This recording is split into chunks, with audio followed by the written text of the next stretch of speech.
Hello guys. तो आज इस वीडियो में हम लोग समझने वाले हैं एनीमिया के बारे में। क्योंकि अगर आप कभी भी डॉक्टर के पास जाते हैं तो कभी ना कभी सुना होगा कि डॉक्टर आपको बता देते हैं कि एनीमिया हुआ है। तो आखिर आप घबराने लगते हैं कि आखिर एनीमिया है तो है क्या, और एनीमिया होने का क्या क्या रीज़न है। अगर आपको एनीमिया हो जाता है तो उसके लिए ट्रीटमेंट क्या करना है, कौन कौन से दवा लेना चाहिए, आपको कौन सा मेडिसिन लेना चाहिए या क्या करना चाहिए, और यह एनीमिया होने से आखिर क्या क्या लक्षण दिखाई देते हैं, आखिर कैसे पहचान कर पाएंगे कि आखिर एनीमिया हुआ है।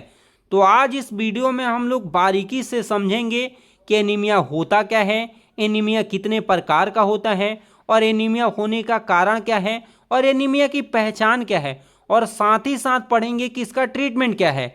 तो आज बस पूरे वीडियो में बने रहते हैं तो बहुत कुछ सीखने वाले हैं। तो चलिए वीडियो को स्टार्ट करते हैं और एक एक पॉइंट हम लोग समझते हुए चलते हैं, जिसमें सबसे पहले एनीमिया के बारे में जानेंगे। तो देखिए, एनीमिया एक ऐसी अवस्था है जिसमें हमारे शरीर में आरबीसी और हीमोग्लोबिन की मात्रा कम हो जाती है। जब हमारे शरीर में क्या हो जाता है, आरबीसी और साथ ही साथ किसके, हीमोग्लोबिन की मात्रा कम हो जाए। आपके शरीर में क्या चीज़, आरबीसी और हीमोग्लोबिन की मात्रा जब डाउन जाने लगती है, कम होने लगता है। जैसे में आरबीसी हमारे शरीर में कितना रहना चाहिए, 4.5 से 5 मिलियन MMQ रहना चाहिए। अगर इससे कम होता है इसका मतलब एनीमिया की कंडीशन को दर्शाता है। जैसे में आप लोग को हीमोग्लोबिन याद रखना है, कितना रहता है, 12 से 16 ml रहता है 100 ml ब्लड में।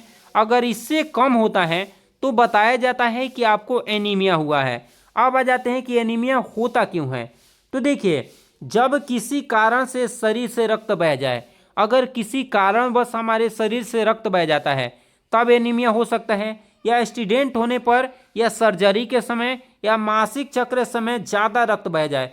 होता क्या है कि अगर एक्सीडेंट हो जाए तो एक्सीडेंट की कंडीशन में हमारे शरीर से तो ब्लड गिरेगा ही गिरेगा, या मासिक चक्र आता है उस समय भी ब्लीडिंग बहुत ज़्यादा होती है, या हो सकता है कि सर्जरी हुआ हो उस समय बहुत सारे शरीर से हमारे ब्लड बाहर गिर जाते हैं। उस कंडीशन में हम लोग को कौन सा रोग हो जाता है, एनीमिया।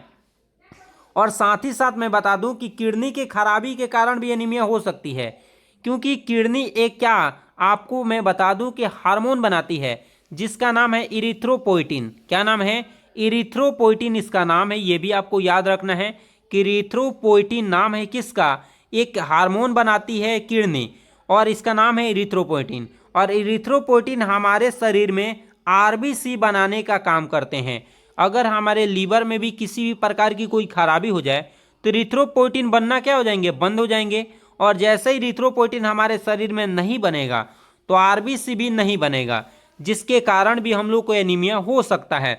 तो अगर किडनी खराब हो रहा है तभी भी एनीमिया हो सकती है, या आपको सर्जरी हुआ है जिसमें ब्लड बहुत ज़्यादा गिर गया है, या हो सकता है कि आपके एक्सीडेंट होने से ब्लड गिर गया हो। किसी भी कारण मतलब आपके शरीर में ब्लड की कमी होगी तो आपको एनीमिया आपको होगा। अब एनीमिया में क्या क्या आपको दिखाई देंगे, थकावट, कहने का मतलब थोड़ा सा भी कोई काम कर देंगे तो आप थक जाएंगे, बिल्कुल थकावट महसूस होने लगती है। और क्या, वीकनेस बहुत ज़्यादा हो जाएगी, कमजोरी आपको होगी, मतलब चक्कर आएगा, आप जैसे खड़े होंगे चलेंगे कभी अंधेरा जैसा हो जाएगा आपको। क्या, और क्या, त्वचा का पीला होना, त्वचा एकदम बिल्कुल पीला पीला दिखाई देने लगेगा। कभी कभी आपको सीने में भी, छाती में भी दर्द होगी, चक्कर आएगा। और क्या, इरेगुलर हार्ट बीट, कभी कभी ऐसा होगा कि आपका हार्ट बीट, कहने का मतलब क्या है कि बहुत ज़्यादा हार्ट बीट बढ़ जाएगी। कभी सांस लेने में दिक्कत होने लगती है। देखिए, एनीमिया में सबसे ज़्यादा सीवियर दिक्कत होता ये है कि सांस लेने में तकलीफें होने लगती है। तो ये सब दिक्कतें आने लगती है। अब आ जाते हैं कि एनीमिया कितने प्रकार का होता है। तो नॉर्मोसाइटिक होता है, मैक्रोसाइटिक होता है और माइक्रोसाइटिक होता है। 3 प्रकार के एनीमिया देखे गए हैं।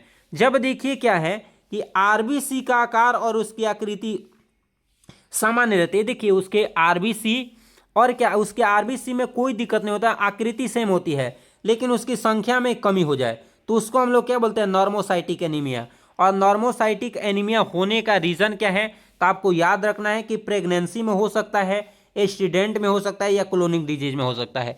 देखिए, नॉर्मोसाइटिक एनीमिया बहुत सीवियर होता है। सबसे ज़्यादा महिलाओं में देखा गया है कि नॉर्मोसाइटिक एनीमिया हो जाता है। होता यह है कि जब वो प्रेग्नेंट रहती हैं उस स्थिति में उनके शरीर में ब्लड की कमी हो जाती है। और ब्लड की कमी का मतलब आरबीसी जैसे घटेगा तो हीमोग्लोबिन सीधी सी बात है घटेगा, जिसके कारण उसको बोलते हैं नॉर्मोसाइटिक एनीमिया। और नॉर्मोसाइटिक एनीमिया ज़्यादातर होती है प्रेगनेंसी में, देखा गया है। यह एक्सीडेंट हमारे शरीर से बहुत सारा खून गिर जाए या कोई बीमारी ऐसी है जो बहुत लंबे समय से चली आ रही है, उस कंडीशन में आप लोग को नॉर्मोसाइटिक एनीमिया देखने को मिलता है। अब आ जाते हैं कि मैक्रोसाइटिक एनीमिया कब देखने को मिलता है। तो देखिए, आरबीसी का आकार बड़ा हो जाता है या आरबीसी की संख्या में कमी हो जाती है, तो हीमोग्लोबिन में भी कमी हो जाती है।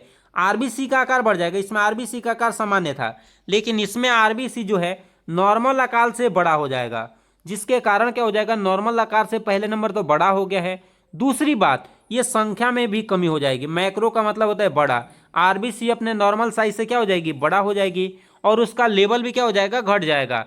ये कब होता है, उसको हम लोग क्या बोलते हैं, मेगालोब्लास्टिक एनीमिया के नाम से जानते हैं। मेगालोब्लास्टिक एनीमिया हो जाता है। अब देखिए क्या होता है माइक्रो। माइक्रो का मतलब छोटा, आरबीसी इतना बड़ा रहे अब इतना छोटा हो जाए, और साथ ही साथ इसका संख्या भी कम हो जाए।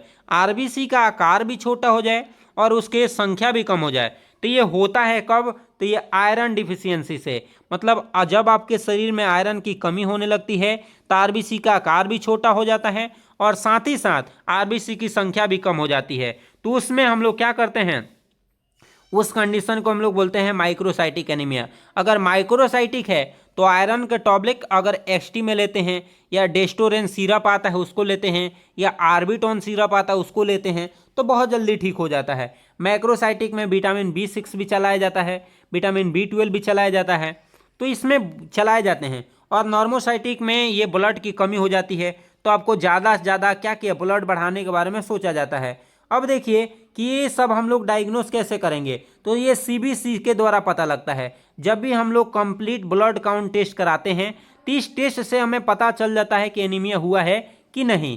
और क्या, इसके साथ साथ हम लोग पीबीए स्मीयर टेस्ट कराते हैं, आयरन टेस्ट कराते हैं, हीमोग्लोबिन टेस्ट, विटामिन B12 या फोलिक एसिड लेवल टेस्ट करा के हम लोग पता कर सकते हैं। देख रहे हैं यहाँ पे आप लोगों को 13 से 17 रहना चाहिए, लेकिन कितना है 12.5, तो ये बहुत मतलब नॉर्मल एनीमिया है। अगर एनीमिया अगर हो जाती है तो आपको फोलिक एसिड का टॉबलेट चला सकते हैं, जिससे तुरंत के तुरंत क्या हो जाएगा, आपको रेस्ट मिलेगा। या डेस्टोरेन सिरप मैंने अब आप लोग को बताया था, ये सिरप ले लीजिए, ये भी आपको क्या विटामिन B12 और फोलिक एसिड का है। डेस्टोरेन सिरप में आपको बताया था, 30 सभी से एनीमिया को दूर कर सकते हैं। अगर आपको एनीमिया हुआ है तो ये सभी लेके आप एनीमिया को दूर कर सकते हैं। बाकी सभी अगर ऐसी जानकारी चाहते हैं कि आपको खास जानकारी मिले और आप बहुत ही बेहतर करें, तो देखिए अभी मेरे चैनल को सब्सक्राइब कर लीजिए, आपको एक से एक बेहतर चीज़ देखने को मिलेगा, ताकि आप बहुत ही अपने लाइफ में इंक्रीजमेंट कर पाएँ और बहुत बेहतर कर पाएँ। इसी के साथ मिलते हैं अगले वीडियो में, तब तक के लिए जय हिंद।